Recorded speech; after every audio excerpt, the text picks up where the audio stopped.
3 et ajouter 2. Alors multiplions par 3. 3 est positif, donc je vais garder l'ordre. Ça fait 3x compris entre 3 fois 1, 3 ici, 3 fois 4, 12 ici. Ajoutons 2. 3x plus 2.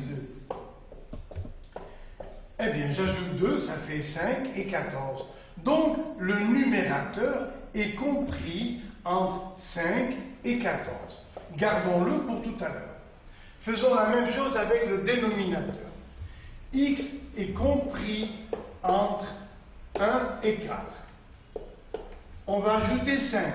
Alors, x plus 5 est compris. Alors, ajoutons 5, ça fait 6, et là, ça fait 9. Donc, le dénominateur, lui, est compris entre 6 et 9. Voilà. Et nous devons trouver un encadrement du nombre A égal à n sur d. Attention! Vous voyez, il faut d'abord trouver un encadrement du nombre 1 sur d. Alors, 1 sur d. Quand on prend l'inverse des nombres, il faut inverser l'ordre du début, l'ordre initial. Alors, regardez, voilà d. 1 sur d est compris entre 1 neuvième et 1 sixième.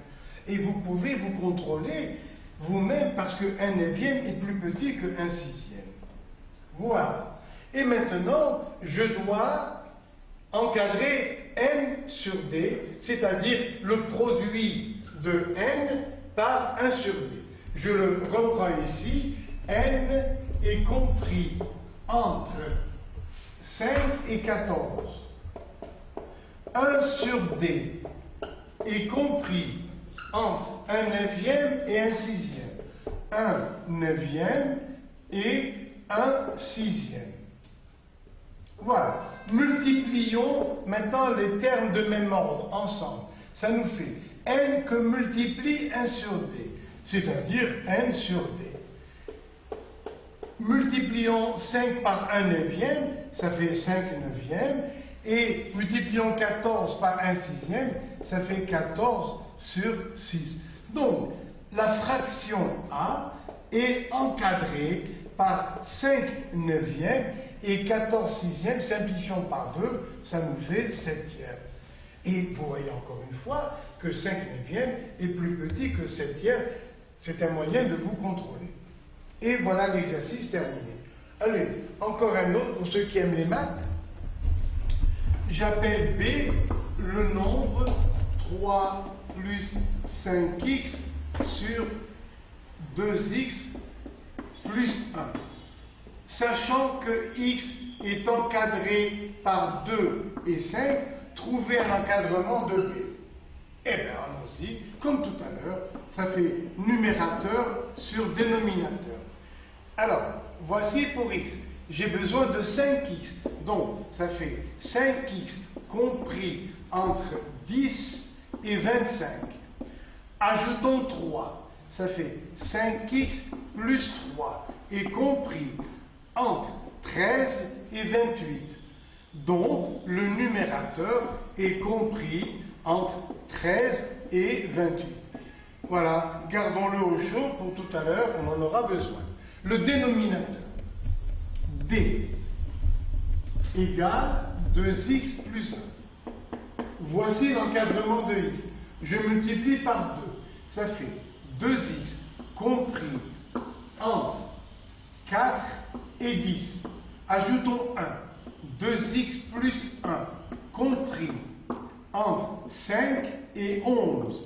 Donc, le dénominateur est compris entre 5 et 11. Nous avons besoin maintenant de la fraction n sur d. Donc, je calcule d'abord l'encadrement de 1 sur d. Ça nous fait 1 onzième, vous voyez, on renverse l'ordre, et 1 cinquième.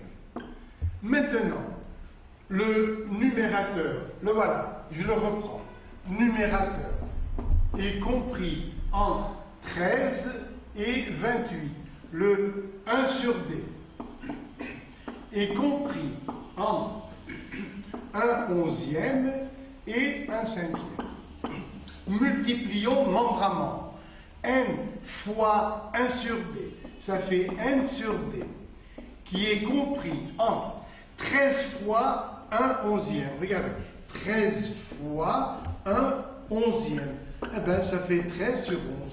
Vous voyez? Donc, ça fait ici, multiplions, ça fait 13 onzièmes. Voilà. Là, je multiplie, ça fait 28 cinquièmes.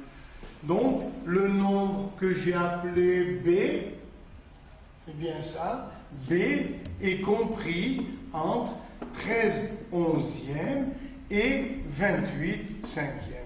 Voilà, j'arrête ici parce que vraiment, j'en ai fait beaucoup. Alors, je vous signale que, à part ce petit film que vous voyez, vous avez également sur Internet la leçon manuscrite écrite par moi-même, comme si c'était vous qui l'écriviez au lycée. C'est bon d'avoir aussi un texte manuscrit. J'ai rédigé tout le programme de l'année, vous voyez, manuellement, moi-même, par écrit, et vous pourrez répéter, suivre et bien étudier la leçon, surtout si vous avez l'imprimante, pour tirer tous les chapitres d'un coup. Eh bien, maintenant, nous allons passer à un autre chapitre. Cet autre chapitre, c'est les inéquations. Alors, quelle est ma méthode de travail? Moi, je tiens à expliquer les leçons. Je suis convaincu qu'un élève doit d'abord bien comprendre la leçon, faire avec moi, bien sûr, quelques exercices, et ensuite, s'il a le temps, continuer de s'entraîner à faire beaucoup de problèmes. La rumeur veut que, en faisant des exercices, on comprend la leçon et on fait des programmes maths. Ce n'est pas vrai. Il faut à tout prix bien comprendre la leçon avec des exemples numériques, avec le cas général avec des lettres, faire avec moi et dans des livres qui existent des exercices et ensuite approfondir. Voilà pourquoi je vais assez lentement. Alors, à présent, on va passer aux inéquations et aux encadrements. Alors, premièrement, les inégalités.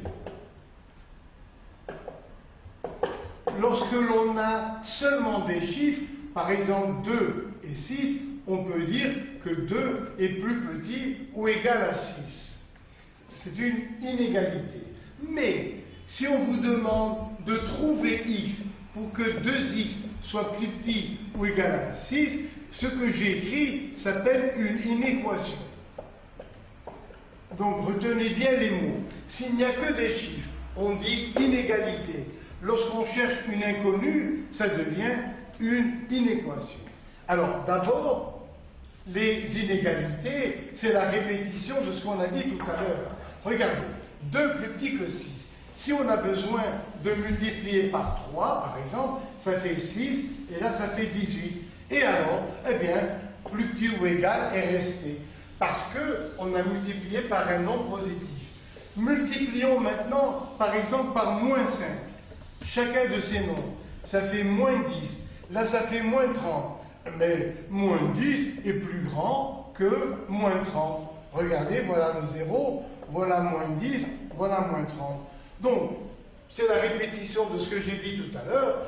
Lorsqu'on a une inégalité, si on la multiplie par ou divise par un nombre positif, on garde le même signe. Si on la multiplie, si on multiplie ces termes par un nombre négatif, eh bien, il faut changer, parce que c'est moins 30 qui est plus petit que moins 10. Tout à l'heure, en début de cours, j'ai dit qu'on aimait bien garder le symbole plus petit ou égal plutôt que plus grand ou égal. Alors, reprenons encore. J'ai 4 plus petit que 7.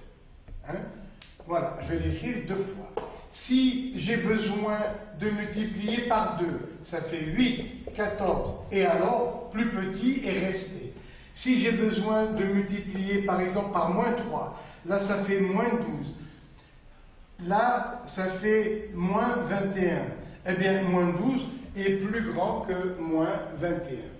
Donc, si on multiplie les termes d'une inégalité par un même nombre positif, on garde le symbole, on garde le signe. Si on multiplie par ou divise par un nombre négatif, il faut changer le sens de l'inégalité. À quoi ça sert? Eh bien, ça sert à résoudre des inéquations. Un exemple que je vais traiter en double. Trouver x pour que 2x soit plus grand ou égal à 10. Et après, trouver x pour que moins 2x soit plus grand ou égal à 10. Je le fais exprès, vous voyez, je prends deux inéquations qui se ressemblent. On cherche un x, donc on va diviser par 2. Mais j'ai divisé par un nombre positif, donc je garde mon signe, c'est-à-dire x plus grand ou égal à 5. Combien y a-t-il de réponses pour cette inéquation? Eh bien, je sais que j'ai écrit x plus grand ou égal à 5, mais des nombres x, il y en a une multitude. Regardez, voici l'axe qui est l'image de tous les nombres qui existent, qu'on appelle réels. N'importe où je place la frontière 5, où sont tous les nombres plus grands ou égal à 5, eh bien, ils ont leur image ici. Voilà les images de tous les nombres x qui sont plus grands ou égal à 5. Donc, les autres, eh bien, sont interdits et il faut barrer cette région pour bien se rappeler que la réponse, c'est x plus grand ou égal à 5. La réponse peut s'écrire aussi de la sorte, par intervalle. Toute cette région s'appelle un intervalle qui commence à 5 et qui finit jusqu'à l'infini, c'est-à-dire jusqu'à l'infini.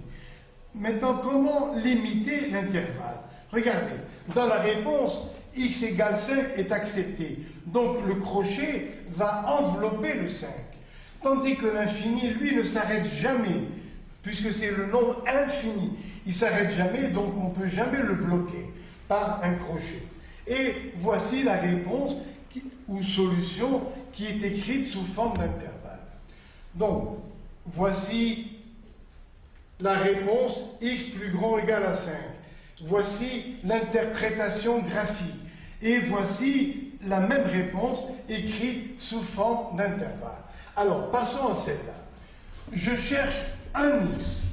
Donc, moins 2x, je le divise par moins 2, 10 aussi. Attention, on a divisé par un nombre négatif, donc il faut changer le signe. Ça nous fait plus petit ou égal. Donc là, ça fait x, et ici, ça fait moins 5. Et voilà, donc la réponse. Il y a une multitude de nombres x qui sont plus petits que moins 5. Donc on va les visualiser sur l'axe orienté, n'importe où je place la frontière moins 5. Sur ce dessin, où sont tous les nombres x plus petits que moins 5? Les voilà, tous ces nombres. Je mets une couleur, voilà, pour bien observer. Et là, c'est la région interdite qui est fausse. Donc voilà tous les nombres x plus petits que moins 5. Sous forme d'intervalle, comment écrire la réponse? Eh bien, n'oubliez jamais que x varie vers la droite. Donc il faut commencer par ici moins l'infini, ouvert, et s'arrêter à moins 5. La réponse permet de garder x égale moins 5. Donc le moins 5 est pris dans le crochet qui est là. Regardez le sens de ce crochet. Il enveloppe moins 5, ça veut dire qu'on garde la valeur moins 5. Encore des exemples. 3x plus petit que 6. Ou bien moins 3x plus petit que 6. Là, je garde plus petit ou égal. Là, je garde strictement plus petit. Alors, il faut donc trouver x. C'est-à-dire trouver un x. Pour avoir un x, je divise par 3 les deux membres. Et alors, j'ai divisé par un nombre positif. Donc, je garde le même signe. Finalement, ça fait x plus petit ou égal à 2. Quelle est l'interprétation graphique?